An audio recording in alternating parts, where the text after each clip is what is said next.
สบายดีขน้อยจันสุดาศรีวิไลจากลาวจำปาทีวีซ่อง3สาขา Fort Smith Arkansas มื้อนี้ขน้อยพาท่านผู้ชมมาเบิ่งคอนเสิร์ตของไม้หอมแพรวนภาแล้วมื้อนี้คอนเสิร์ตมื้อนี้นี่พอตั้งขึ้นก็เพื่อจัดซอยลาวจำปาทีวีให้ได้รายได้เข้ามาเพราะเดี๋ยวนี้ลาวจำปาทีวีเพราะเขาก็ต้องการทุนมาใส่เพื่อจ่ายนั่นจ่ายนี่เนาะแล้วก็เลยตั้งคอนเสิร์ตมาให้เมื่อสักคนได้มาชมน้ำกันแล้วมื้อนี้ขน้อยสิพาท่านผู้ชมมาพบกับนักร้องมื้อนี้นักร้องเพิ่นกำลังขึ้นมาใหม่กำลังดังของเมืองไทยเนาะชื่อเพิ่นแม่นไม้หอมแพรวนภาเชิญมาเว้ากับเพิ่นมื้อนี้สบายดีพี่น้องไม้หอมเทื่อจะอีดป่ะมา Arkansas แม่นแล้วจ้ะฮะครั้งแรกไม้หอมได้มาอเมริกาจักเทื่อแล้วไม่หอมจริงๆแล้วไม่หอมกะไปมาอยู่อเมริกากับเมืองไทยเนาะเพราะว่าตอนก่อนที่ไม่หอมสิเข้าวงการเนี่ยไม่หอมกำลังเรียนหนังสืออยู่ยูทาห์ที่นี่ทางอาจารย์บาคอนเหนียวเจ้าของค่ายเพลงเพิ่นแนะนำไม่หอมเข้าวงการแล้วไม่หอมก็เลยกลับไปเมืองไทยไปเฮ็ดผลงานเพลงเจ้าของเป็นครั้งแรกแล้วก็ตอนนี้กลับไปมาอยู่จ้ะแต่ตอนนี้ผลงานเสร็จแล้วก็ได้มาทัวร์โอเคแต่ว่าไม้หอมเพิ่นก็บ่แม่นว่า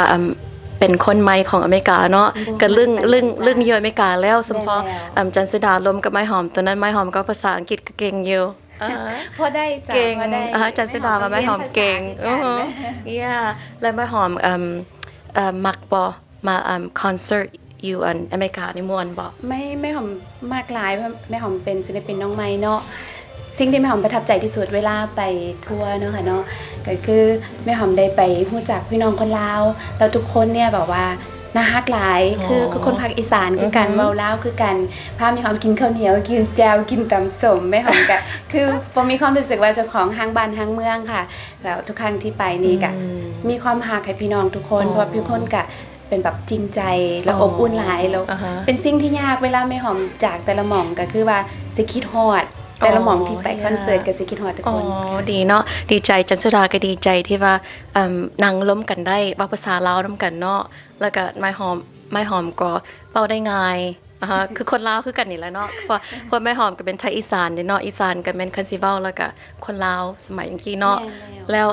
ไม้หอมก็มาจากจังหวัดใดอยู่อีสานจริงๆแล้วแม่หอมเป็นคนศรีสะเกษก็ว่าได้เนาะแม่หอมเกิดอยู่ศรีสะเกษปู่ย่าตาทวดก็อยู่ศรีสะเกษหมดต่อมาพ่อแม่พาย้ายไปอยู่จังหวัดเลยก็กลายเป็นสาวเลยแต่เว้าภาษาเลยบ่เก่งภาษาเลยเป็นจังได๋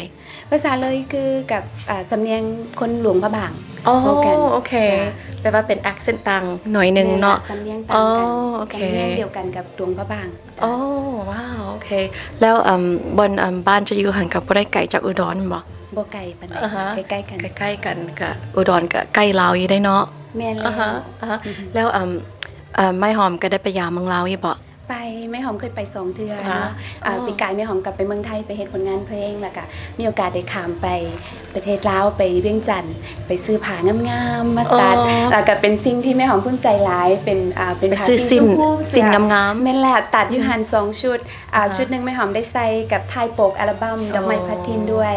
ที่แม่หอมจะใส่ออกงานประจำเลยแต่ว่าเสียดายมื้อนี้บ่ได้ใส่จะสดาสิทาเบิ่งสุดนั้นออกอัลบั้มนั้นเนาะแล้วไม้หอมเดี๋ยวนี้มีจากอัลบั้มแล้วเป็นผลงานอัลบั้มชุดแรกจ้ะว้าวชุดดอกไม้พลัดถิ่นถ้าไปฟังเพลงดอกไม้พลัดถิ่นเนาะค่ะเนาะก็สิรู้จักประวัติแม่หอมนิดนึงนะคะเป็นส่วนหนึ่งค่ะแต่ว่าเป็นเรื่องจริงเกี่ยวกับประวัติแม่หอมเองจันสุดาหันมักเพลงอย่างเนาะเพลงไม้หอมร้องหันสาวพุทธไทยบ่สาวพุทธไทยหัวใจอัปเดตแม่นแล้วม่วนหลายตอนนั้นเป็นผลงานเพลงที่ถูกแต่งโดยอาจารย์เพชรพลันชัยอาจารย์เพชรพลันชัยเป็นโปรดิวเซอร์เป็นคนควบคุมการห้องและภายใต้การดูแลอีกทีนึงของอาจารย์บักพ่อเหนียวเจ้าของค่ายเพลงจ้ะโอเคเพิ่นเป็นผู้สร้างไม้หอมขึ้นเนาะจ้ะแม่ล่ะก็ทุกคนก็อาจารย์แต่ละท่านก็มีส่วนรวมในการสร้างไม้หอมเนาะอาจารย์บักพ่อเหนียวเป็นคนนำพาไม้หอมเข้าวงการและอาจารย์ก็เป็นคนดูแลเรื่องคุณภาพผลงานในการสร้าง อัลบั้มชุดนี้นะคะอาจารย์เพชรพระล้านชัยเป็นคนดูแลอยังใกล้ชิดในเรื่องของการฝึกการห้องอาจารย์เพชรพระล้านชัยนี่เป็นแต่งผลงานเพลงที่ดังๆก็คือฮักอ้ายหลายอีหลีนะคะเนาะอาจารย์ก็แต่งให้ไม้หอมหลายเพลงแล้วก็ยังมีอาจารย์วาดวัฒศิลป์เป็นอาจารย์ที่แต่งเจ้าของผลงานเพลงเอิ้นอายไซมอหนึ่งค่ะก็ถือว่าไม้หอมโชคดีหลายได้ครูบาอาจารย์หลายท่านให้การเมตตาและก็ซอยสนับสนุนดูแลไม้หอม แม่นแล้วจันสุดาก็ดีใจได้คบไม้หอมแล้วก็ได้หุ้มกัน แล้วก็ดีใจที่ว่าไม้หอมได้มา Fort Smith Arkansas พวกเขาก็โชคดีที่ว่าได้นักร้องที่ว่าสวยงามแล้วก็เบ้าดี แล้วก็คนลาวคือกันเนาะคือกันขอบใจดีหลายเด้อ ขอบพระคุณหลายๆค่ะ ดีใจที่การได้รู้จักจันสุดา โอเคขอบใจแล้ววันนี้ท่านผู้ชมพวกเขาก็สิพากันไปเริ่มเปิงคอนเสิร์ตไม้หอมแพรวนภาเนาะเซิร์นคอยขอบใจ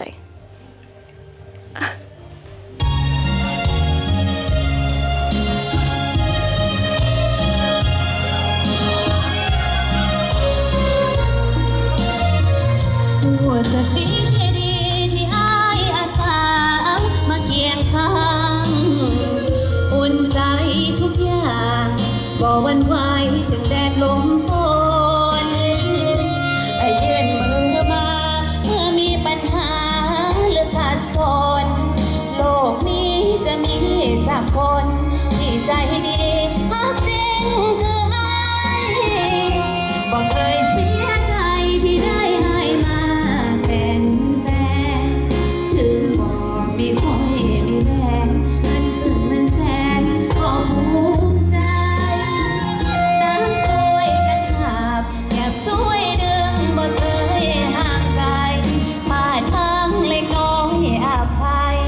พอใจในสิ่งที่มีหากกินบ่ได้ใครได้ว่าอย่าเข้าใจผิดหากใครมีคู่ชีวิตจะเข้าใจถึงคำนี้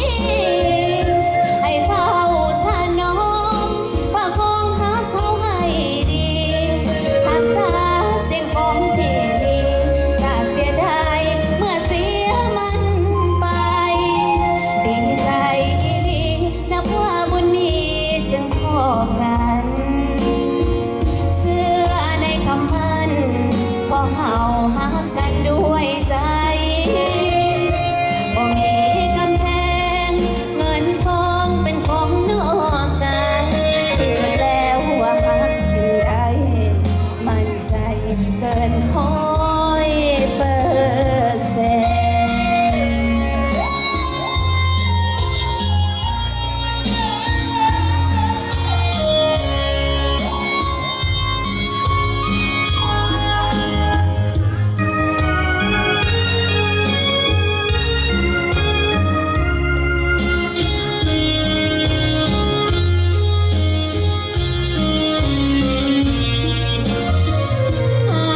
กินบ่ได้ไอ้ได้ว่าอย่าเข้าใจผิดหากใครมีคู่ชีวิตจะเข้าใจถึงคำนี้ให้เฝ้าถนอมประคองหักเขาให้ดีรักษาสิ่งของที่มีจะเสียดายเมื่อเสียมันไปใจดีนับว่าบุญมีจึงพอกันเสื้อในคำมันพอเฮาหักกันด้วยใจบ่มีกำแพงเงินทองเป็นของนอกกันที่สุดแล้วว่ากินได้มั่นใจเกิน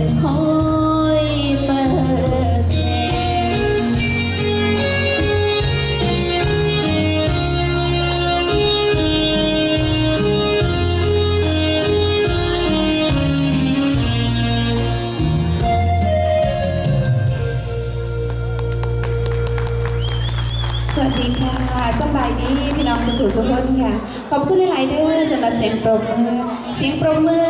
คือเสียงสวรรค์ที่สำคัญคือพลังแรงใจเนาะค่ะไม่หอมแพรนภาศิลปินน้องไม้ค่ะวันนี้มามีโอกาสได้มารับใช้พี่น้องสุขุสุขคนเนาะค่ะเนาะได้มามีส่วนร่วมในการหารายได้ให้กับช่องทีวีเล่าจำปาเนาะค่ะขอบคุณหลายๆเด้อสำหรับการต้อนรับและการมาสนับสนุนมื้อนี้ค่ะทักทายกันจักหน่อยนึงเนาะค่ะพี่น้องเป็นเด็กกันแน่สบายดีบ่สบายดีบ่ค่ะขอเสียงพี่น้องคนลาว100%แน่จ้าขอเสียงพี่น้องคนไทยหน่อยค่ะ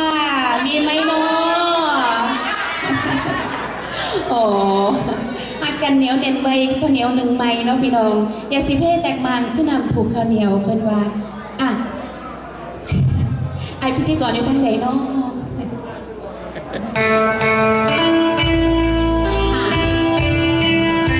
ฉันฟังต่อเลยละกันนะคะผลงานหนึ่งไอใส่มาหนึ่ง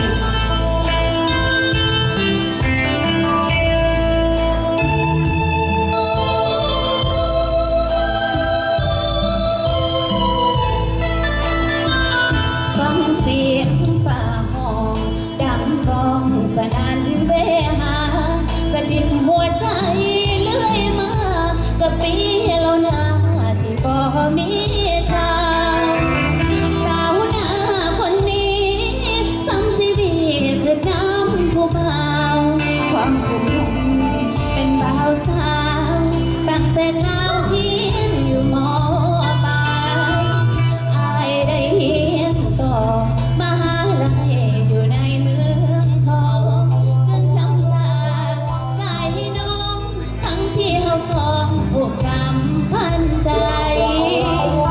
คำมั่นสัญญาอายให้ว่าสิบ่ลืมบ่ลายอยู่อายก็เงียบไปจะเป็นจังใดอายบ่ติดต่อเป็นจังใดน้องอายคือบ่ติดต่อมาน้องเป็นห่วงหลายเด้อายโอ้ว่าน้องเอิ้นหาได้ยินเสียงน้องบ่ฮัลโหลได้ยินบ่ได้ยินเสียงน้องบ่โทรหากันแล้วแมสเสจกันแล้วหรือสัญญาณบ่พอผ่านเฟซบุ๊กที่เคยติดต่อบ่มีแววอายสิตอบมาเมื่อปัญญาแล้วบ่มีแนวมาเป็นที่พึ่งจึงเอิ้นอายใส่หม้อหนึ่งทอดความคิดถึงจากใจไปหาหนุ่มมหาลัยหรือว่าอายไปนี้พัญญาบอกให้ฟังก็ได้ดอกนะหากตัดใจลาสิการใจลืม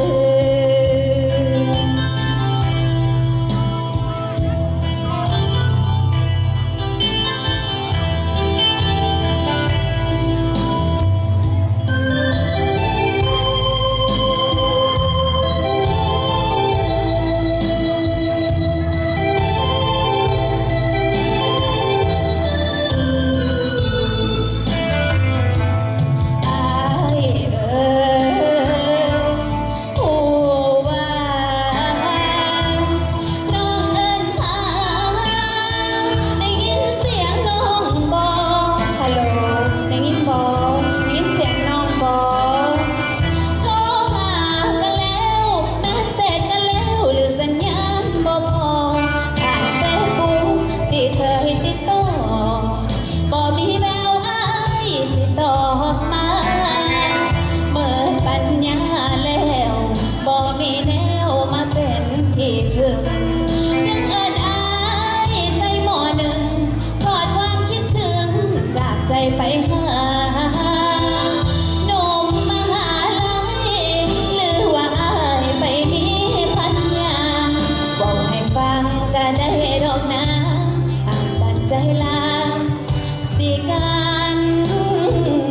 ขอบคุณอะไรคะ